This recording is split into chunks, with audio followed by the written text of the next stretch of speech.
আজকের ভিডিওতে আলোচনা করব পুরনো কামিংস আর নতুন কামিংসের মধ্যে পার্থক্যটা কোথায় রয়েছে, ডার্বি নিয়ে আর কতদূর কি সিদ্ধান্ত জানা গেল সেটাও আজকের ভিডিওতে শেয়ার করে নেব।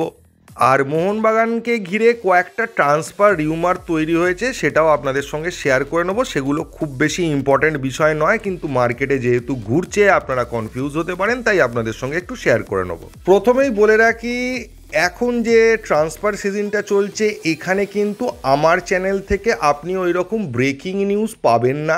আপনাদের সকলকেই জানিয়ে রাখি, যারা পুরনো ভিউয়ার আছেন তারা জানেন যে আমি কোনো ওই রিউমারের ওপর ভিত্তি করে যে ব্রেকিং নিউজ মোহনবাগানে চলে এলো, বা এই দুর্ধর্ষ প্লেয়ারকে নিতে চলেছে মোহনবাগান, বা এই বিশ্ববিখ্যাত প্লেয়ার মোহনবাগানে আসতে চলেছে, এই ধরনের খবর আপনারা আমার কাছে পাবেন না। আপনি এখানে তখনই খবরটা পাবেন যখন কোনো বড় ধরনের কোনো জার্নালিস্ট বা কোনো রিলায়েবল সোর্স থেকে কনফার্ম করা হবে, তখনই দেওয়া হবে। এখানে এটাই দেওয়া হয় এই চ্যানেলে। আপনাদেরকে মুরগি করে ভিউ তোলার কোনো ইচ্ছে আমার কোনোদিনই ছিল না, আজও নেই। তাই বলছি, ট্রান্সফার আপডেটের সিজনগুলোয় আমার কাছ থেকে কোনো ব্রেকিং নিউজ ওইভাবে আপনারা পাবেন না। আর আমার এরকমও সোর্স নেই যে এজেন্টদের সঙ্গে সকাল বিকেল কথা হচ্ছে সেখান থেকে আমি কনফার্ম নিউজ পাবো, সেটাও আমি স্বীকার করে নিচ্ছি। এবার যদি চলে আসি মেন টপিকটায়, যেটা জেসন কামিন্স, পুরনো জেসন কামিন্স আর নতুন জেসন কামিন্সের মধ্যে ডিফারেন্সটা কি। দেখুন, গত বছর যখন জেসন কামিন্স এখানে খেলতে এসেছিল তখন সে অস্ট্রেলিয়া লিগে খেলার অভিজ্ঞতা নিয়েই এখানে খেলতে এসেছিল, এবং জেসন কামিন্সের ধারণা ছিল না যে অস্ট্রেলিয়ান ফুটবল বা অস্ট্রেলিয়ান লিগ বা এ লিগের সঙ্গে আমাদের আইএসএল এর ডিফারেন্সটা কোন জায়গায়। আরও একটা বড় বিষয় ছিল, সেটা হচ্ছে জেসন কামিন্স যখন অস্ট্রেলিয়াতে খেলতো তখন সে স্বদেশি প্লেয়ার হিসেবেই খেলতো, আর যখন এখানে খেলছে তখন কিন্তু সে বিদেশি প্লেয়ার হিসেবে খেলছে। এ লিগের অনেক ভালো ভালো প্লেয়ার, বিদেশি প্লেয়ার তার টিমে ছিল, তারা বলটাকে সাজিয়ে গুছিয়ে দিত জেসন কামিন্সকে। জেসন কামিন্সের কাজ ছিল ফিনিশ করা, এবং এ লিগে অনেক ফাস্ট খেলা হয়, ফলে যে সময় জেসন কামিন্স বলটা পেত সে সময় অপোনেন্টের যে খুব বেশি ডিফেন্ডার তাকে ঘিরে রাখতো, যে দুজন তিনজনকে কাটাতে হবে তারপর গোল করতে হবে, সেই সিচুয়েশানটা ছিল না।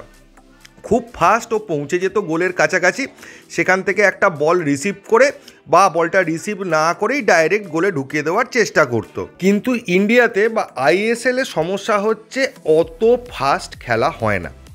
আপনি সামনের দিকে একটা ডিফেন্ডার বা 1:1 গোলকিপার এরকম সিচুয়েশান তখনই পেতে পারেন যদি কাউন্টার অ্যাটাক বেসড খেলা হয়। নর্মাল বিল্ড আপের ক্ষেত্রে এত টাইম লাগে আমাদের ক্ষেত্রে যে এই সুযোগটা আমরা পাই না, ততক্ষণে অপোনেন্ট কিন্তু ডিফেন্ডারদের নিজেদের বক্সের মধ্যে ঢুকিয়ে ফেলে। তবে ইন্ডিয়ান ফুটবলে কিছু কিছু টিমের ক্ষেত্রে বা কখনো কখনো আমরা ওই ধরনের এ লিগ টাইপের ফাস্ট অ্যাটাক দেখতে পাই। নর্থ ইস্টের ম্যাচে আমরা লাস্ট দেখতে পেয়েছিলাম, লাস্ট মানে গতকালের খেলাটা আমি বলছি না, মোহামেডানের সঙ্গে খেলাটার কথা বলছি না, আগের খেলাগুলোতে অনেক ক্ষেত্রে দেখেছি নর্থ ইস্ট টোটাল একটা খুব ফাস্ট অ্যাটাক তৈরি করেছে, উইং দিয়ে বল নিয়ে দৌড়েছে, সেখান থেকে ডাইরেক্ট একটা ক্রস তুলেছে এবং আলাদিন আজারে হোক ওদের অন্য প্লেয়ার হোক ডাইরেক্ট হেড করে ঢুকিয়ে দিয়ে ফিনিশ করে দিয়ে বেরিয়ে গেছে। মানে কয়েক সেকেন্ডের মধ্যে অ্যাটাক হয়েছে এবং সেখান থেকে ফিনিশ হয়ে গোল হয়ে গেছে। এবার মোহনবাগানের সমস্যা হচ্ছে দুজন উইঙ্গার যারা খেলে, লিস্টন এবং মনবীর, কেউই কিন্তু প্রপার উইঙ্গার নয়। দুজনের ক্ষেত্রেই আমরা দেখতে পাই তারা খুব ফাস্ট উঠলেও লিস্টন কাটব্যাক করে ভেতর দিকে ঢুকে যায়, হয় নিজে শট নেওয়ার চেষ্টা করে, না হলে কাউকে পাস দেওয়ার চেষ্টা করে। মনবীরের ক্ষেত্রেও ব্যাপারটা তাই, মনবীরও ভেতর দিয়ে একদম সেই সাইড লাইন ধরে ধরে চলে যায় কর্নারের ফ্ল্যাগের কাছাকাছি, ওখান থেকে কাটব্যাক করে ভেতরে ঢুকে কাউকে পাস দেওয়ার চেষ্টা করে, এবং তার ফলে অপোনেন্টের প্লেয়াররা ভেতরে ঢুকে যাওয়ার সময় পায়। কেউই সোজা রানিং অবস্থায় ওখান থেকে একটা ক্রস বাড়িয়ে দেয়, এই ব্যাপারটা কিন্তু দুটো উইঙ্গারের মধ্যে নেই। হ্যাঁ, বলতে পারেন প্রবীর দাস যখন খেলতো বা প্রীতম কোটাল যখন রাইট ব্যাক খেলতো তারা কিন্তু এই কাজটা করতো, তারা ছুটে গিয়ে ওই পেছন পর্যন্ত নিয়ে যেত না, ওখান থেকে একটা ক্রস তুলে দিত এবং সেখান থেকে গোল হওয়ার সম্ভাবনা তৈরি হতো।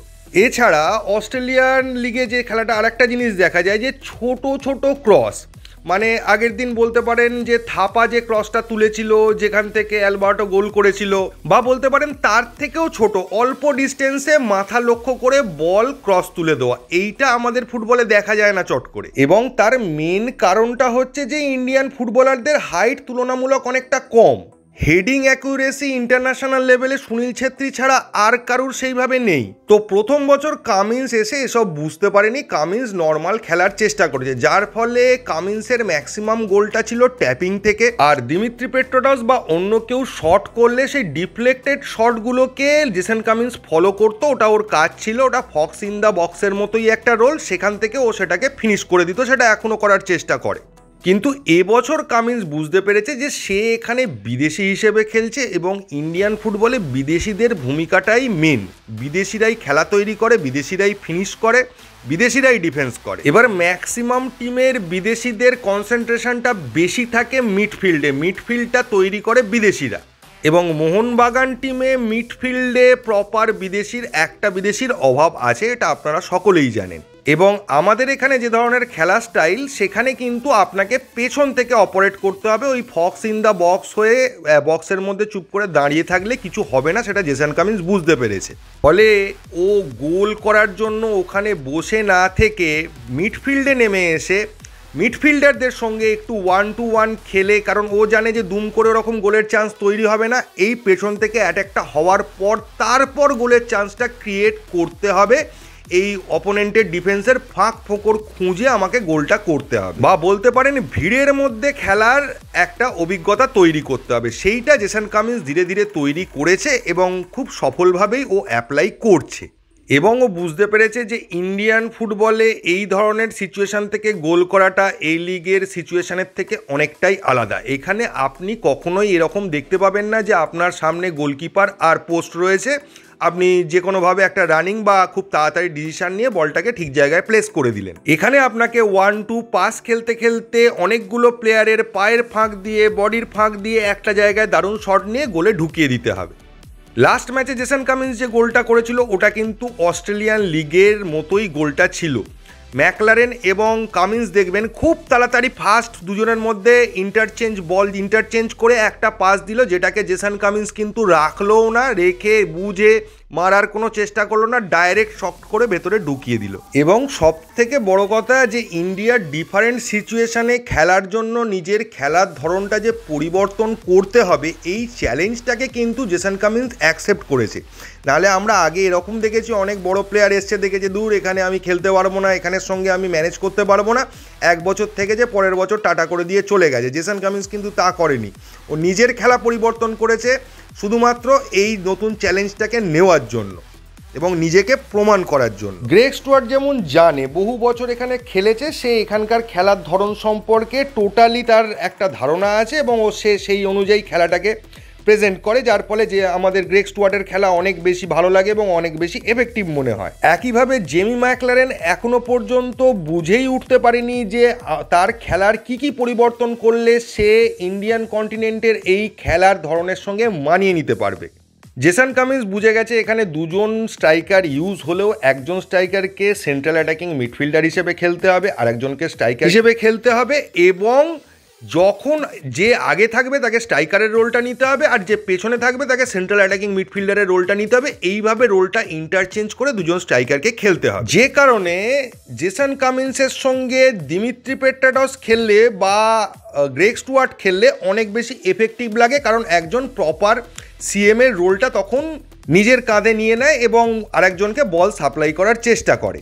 আর কখনো কখনো জেসন কামিন্সও পেছিয়ে এসে তাদেরকে বল সাপ্লাই করার চেষ্টা করে। কিন্তু জেমি ম্যাকলারেন খেললে কামিন্সকে পুরোপুরি পেছন দিকে এসে সেন্টার অ্যাটাকিং মিডফিল্ডারের রোলটায় খেলতে হয়, কারণ ম্যাকলারেন সেই কাজটা করতে পারে না বা এখনো পর্যন্ত করতে পারছে না বা বুঝতে পারছে না। এবার যদি চলে আসি ডার্বির আপডেট নিয়ে, ডার্বি নিয়ে এখনো কোনো ফাইনাল ডিসিশন হয়নি, তবে যতদূর জানা যাচ্ছে আজকের মধ্যে একটা ফাইনাল ডিসিশন হবে ডার্বিটা এক্স্যাক্টলি কোন জায়গায় হচ্ছে। যুবভারতীতে করার আবার একটা চেষ্টা করা হয়েছিল, কিন্তু মেন সমস্যা যেটা দাঁড়িয়ে যাচ্ছে সেটা হচ্ছে আফটার ম্যাচ যে ভায়োলেন্স বা প্রবলেমগুলো তৈরি হয় সেই জায়গাটা নিয়েই সমস্যাটা হচ্ছে।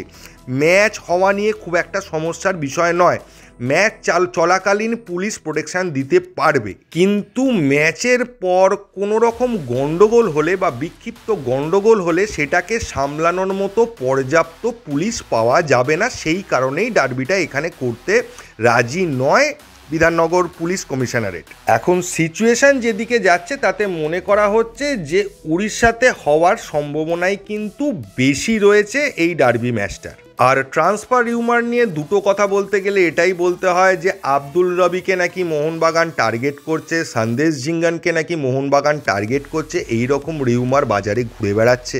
তবে আবার আমি টুইটারে দেখলাম সন্দেশ ঝিঙ্গান টুইট করেছে যে সে গোয়ার হয়ে 100% দিয়ে গোয়াকে কোনোভাবে যদি লিগ শিল্ড জেতানো যায় সেটার চেষ্টা করবে। মার্চ পর্যন্ত সে দেখতে চায় যে লিগ শিল্ডের দিকে গোয়া এগিয়ে যাচ্ছে, এরকম একটা রেজলিউশন নিয়েছে। আর রিউমারটা যদি পরের সামার ট্রান্সফার উইন্ডোরই হয় তাহলে এখন উইন্টার ট্রান্সফার উইন্ডোতে সেটা নিয়ে মাতামাতি করে লাভটা কি আছে। আর আব্দুল রবির খবরটা আমার এই কারণে মনে হয় এটা একটা অঙ্ক মেলানো হয়েছে। এক নম্বর হচ্ছে আমাদের এখানে রাইট ব্যাক নিয়ে একটা সমস্যা রয়েছে, আশিস রায় মাঝে মধ্যেই ভুলভ্রান্তি করে ফেলছে, সমর্থকরা আশিস রায়ের খেলা খুব একটা পছন্দ করছে না। আর আশিস রায়ের বদলে যদি অন্য কোনো প্লেয়ারকে ব্যাকআপ হিসেবে নিয়েও আসা হয় তাকে বেঞ্চেই বসতে হবে, কখনো কখনো সে মাঠে নামবে, আশিস রায়ের পরিবর্তে নামবে, বা কিছুক্ষণ খেলার পর তাকে তুলে নিয়ে আশিস রায়কে নামানো হবে এবং আশিস রায় এবং তার যার পারফরমেন্স ভালো হবে সেই প্রথম থেকে চান্স পাবে, একটা কম্পিটিশান থাকবে এবং বেঞ্চে বসার সম্ভাবনাও রয়েছে। তো সেই কারণে অন্যান্য কোনো বড় প্লেয়ারের নাম না নিয়ে মেনলি যেহেতু একটু কম বয়সী ছেলে হায়দ্রাবাদের মতো টিমে খেলছে, তাই জন্য একটা আমার মনে হচ্ছে অঙ্ক মেলানোর চেষ্টা করা হয়েছে। আর মোহনবাগান ইয়ং প্লেয়ারকেই টার্গেট করতে চলেছে, বা নিলে ইয়ং প্লেয়ারকেই নেবে যার সঙ্গে অনেক দিনের চুক্তি করা যায় এবং অনেক দিন তাকে এই ফিক্সড টিমটার মধ্যে রাখা যায়। এর বাইরে এই রিউমারগুলোর কোনো কারণ আমি দেখছি না। যদি কোনো পজিটিভ নিউজ আসে, সেই রকম সোর্স থেকে নিউজ আসে, তাহলে আমি আপনাদের সঙ্গে সেটা শেয়ার করে নেবো। এইগুলো আমার বেকার শেয়ার করে লাভ নেই, আপনাদের শুধু জানিয়ে দিলাম যে এই রুমারগুলো চলছে, এগুলোর দিকে কান দেওয়ার কোনো দরকার নেই আপাতত। নেক্সট ম্যাচটা ডার্বি ম্যাচ, অত্যন্ত ভাইটাল ম্যাচ, আমাদের কাছে 3 পয়েন্ট টার্গেট থাকবে, তো সেই দিকেই কনসেন্ট্রেট করাটা বেটার হবে বলে আমার মনে হয়। তো এই ভিডিওতে এইটুকুই। যদি ভিডিওটা ভালো লাগে তাহলেই চ্যানেলটাকে সাবস্ক্রাইব করবেন। থ্যাংক ইউ, ধন্যবাদ এবং জয় মোহনবাগান।